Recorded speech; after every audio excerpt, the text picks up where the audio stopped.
What's up, YouTube? Tim Moose here. Since the legendary Christopher Lloyd is in both the new season of Wednesday, and he's also in Nobody 2 out this week, I decided to go ahead and do my top 10 favorite Christopher Lloyd movies, because he is a living legend. You know, from whether you talk about Doc Brown, to the TV side, Taxi, obviously. I'm mostly talking about his movies, not his TV gigs. But here are my official top 10 favorite Christopher Lloyd movies. Alright. Coming in at number 10 is Angels in the Outfield. Now, this is where, like, Roger, who's a young foster child, prays for struggling California Angel baseball team to win and prompting real angels to intervene. And of course, you got Christopher Lloyd, who plays the character Al, who's a cheerful angel who leads the heavily team aided players here. Obviously, you also do got his former Taxi co-star, Tony Danza is also in this. A very young Joseph Gordon-Levitt. Danny Glover is also in this one. You know, of course, directed by William Deere. Adrian Brody is also in this. It is a really decent film. You know, a very heartfelt. You know, definitely has really decent. You know, definitely had a little bit of like a Field of Dreams vibe to it at times. It is a really decent one worth giving a go. Alright, number 9 is Piranha 3D. Now, he doesn't have too much of a role in this, but here he plays the character Mr. Goodman, who's a marine biologist who studies the piranhas and warns of their dangers. Now, again, he doesn't have too much screen time, but the scenes that he does appear is really fun, like where Elizabeth Shue and Adam Scott's character brings him the piranha, and you know, he actually even puts his hand inside the tank, and the piranha almost, you know, gets his hand off. And obviously, the end scene where you know, he warns them that that the piranhas are the babies, and of course, the piranha comes out and gets Adam Scott. Yeah, and of course, obviously, he did appear in Piranha 3 Double D as well. Where, of course, again, he ends up at the end of Piranha, you know, 3, the Piranha sequel, I should say. He, of course, you know, warns them that there's, you know, more piranhas to come, and the piranha comes off and pretty much gets, you know, takes the Miss Marvel kid's head off. So, yeah, again, he doesn't really have too much screen time, but I do always love every time he pops up. You know, he definitely is really hilarious throughout. Very, like, his, like, he pretty much leans into the film's overall vibe and stuff. It's a shame that we never really, like, I would love to have seen a third one with him, like, as full figure and trying to take down piranhas. That could have been cool, but I don't think we're ever going to get another one, but it's unfortunate. Alright. Coming in at number 8 is Nobody. Now, of course, here he plays Bob Odenkirk's dad, a retired FBI agent living in a nursing home who joins the fight here. I would never expect a good chemistry with Christopher Lloyd and RZA to work out so well. It worked out well here. I mean, if you had like told me that we'll have a film called Nobody, an action movie called Nobody, and we have a chemistry, like a scene chemistry with Christopher Lloyd and famed rapper RZA, I would not believe that at all, and it really worked out well. I am so glad they were returning for the sequel. Christopher Lloyd is like in his 80s, I think, or his late 70s, and the guy still has it. And here he really showcases action shots perfectly. He's really awesome, and like him, you know, wielding a shotgun, awesome. Alright, coming in at number 7 is Things We Do in Denver When You're Dead. Now, this is, of course, starring Andy Garcia. You, of course, have Christopher Lloyd, who plays like an aging eccentric hitman who runs a adult film theater and joined Jimmy's crew here. It stars Andy Garcia, who plays Jimmy the Saint, who's a retired criminal who takes one last job for his mob boss. And as like they face death, Jimmy tries to protect his friends and reconnect with his past here. It is a really decent thriller from the same director of Don't Say a Word and Runaway Jury and many others. It is a really decent, nice film worth giving a go. All right. Number six is another baseball film, and that is Eight Men Out. Now, of course, this starred some really cool cast members. Of course, you have like John Cusack. You also have Charlie Sheen. Many others. David Strathairn, John Maloney, John Sayles, who also directs this. It is a historical drama that recounts the 1919 Black Sox scandal, where eight Chicago White Sox players are bribed to throw the World Series. Here, of course, you got Christopher Lloyd playing Bill Burns, a former pitcher turned gambler who helps orchestrate the fix with the mob connections. And Christopher Lloyd is really solid in this. Obviously, he will go on to do another baseball movie, Agent in the Outfield, which I should talk about. Lloyd really plays his part well. John Cusack was great. Of course, Charlie Sheen was good in this. Really decent film worth giving a go. Number five is the classic One Flew Over the Cuckoo's Nest. Of course, you got Christopher Lloyd, who plays Max Tabor, a volatile patient in the mental ward who's part of the McMurphy influence. Now, of course, his role is very small but very memorable role that showcases his ability to convey raw emotions.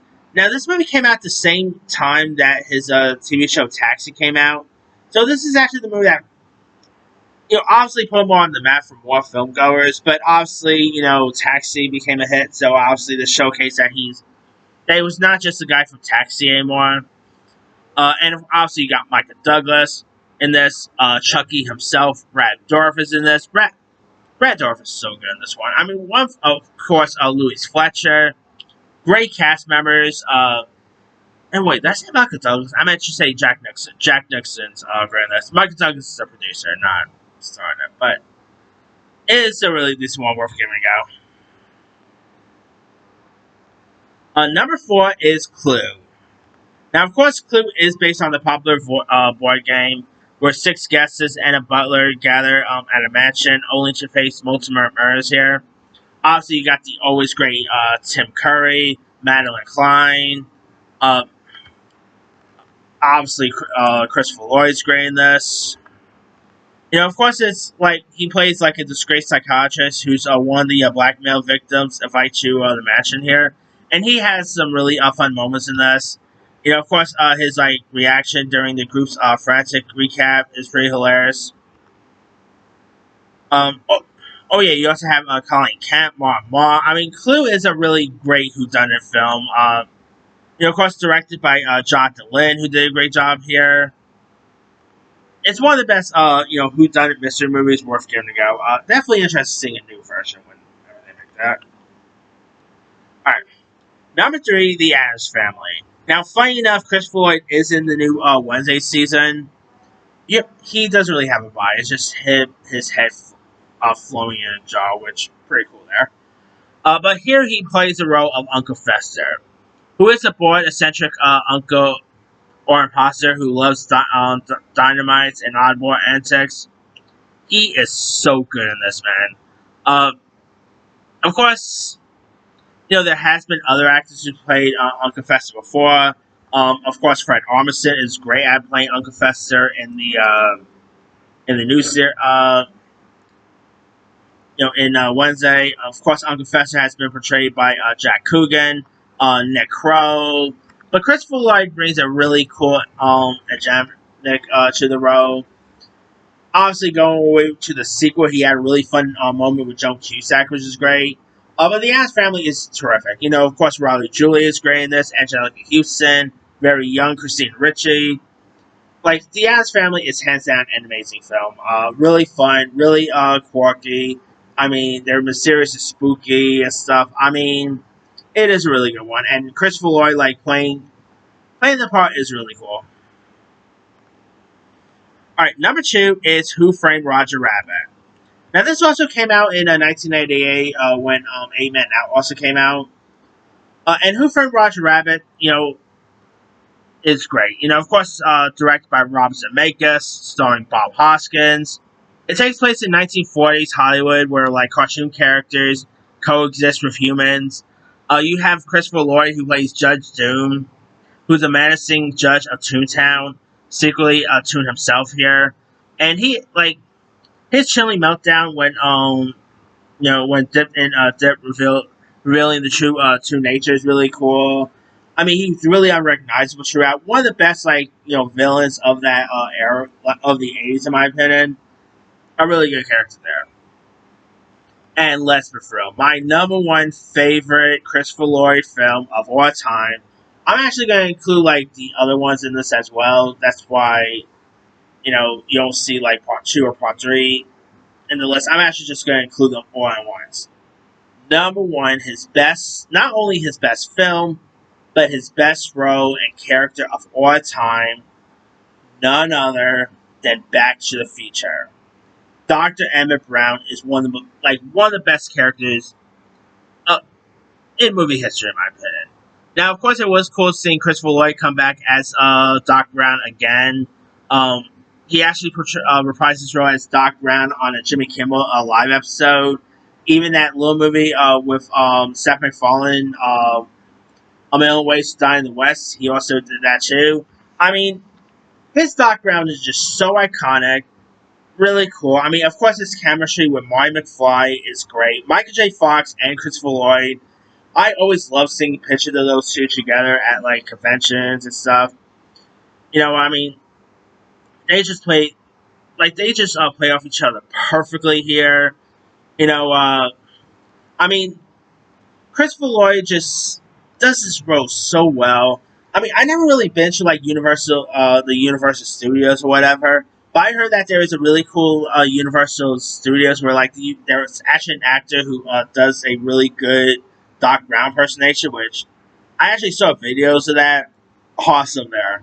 Uh, but yeah, I mean, Christopher Lloyd here is just one of his iconic roles of all time. I mean, you could talk about his role in Taxi, Who Framed Roger Rabbit and stuff, but nothing comes close to Doc Brown. I mean, he is like very crazy throughout once in a while. His like chemistry with Marty McFly, like Michael J. Fox's Marty McFly is great. It's just a really great one. I mean, his frantic exploration of the time travel mechanics in the clock tower scenes always hilarious. I mean, it's a really great one.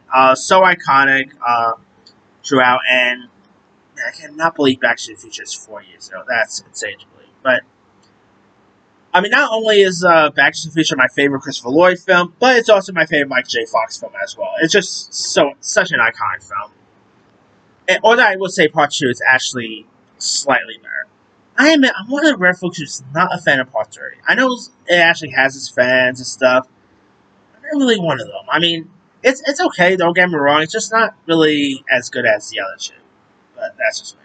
Anyway, that's pretty much it. And obviously his iconic line of great Scott. I mean, talk about great line there. That's pretty much it there. Here is, of course, my quick rundown. Number 10, Angels in the Outfield. 9, Piranha 3D. 8, Nobody. 7, Things You Do with Denver When You're Dead. 6, 8 Man Out. 5, One Flew Over the Cuckoo's Nest. 4, Clue. 3, The Addams Family. 2, Who Framed Roger Rabbit. And number 1 is Back to the Future. Now there's loads of other ones I could have added. Movies. Some of those movies could be a little questionable, though. He was actually in Baby Genius. Who remembers that? I don't think no one remembers Baby Genius. Let's see. Self-Reliance. That was actually a really good little film, by the way. Spare Halloween was actually pretty fun. Let's see what else we got here.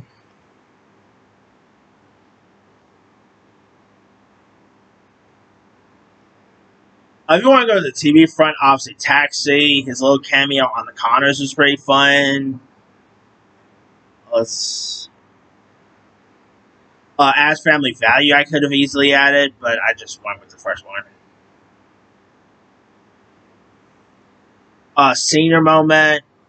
Let's see, what else? Definitely not Oogie Loves. Why he said yes to Oogie Loves is beyond me. Adventure to Stereo Buddy is a really good little film. Probably no one even heard of that, but really good from there. Um, Dawn Before Dead with Roderick himself was pretty good. Going in Style.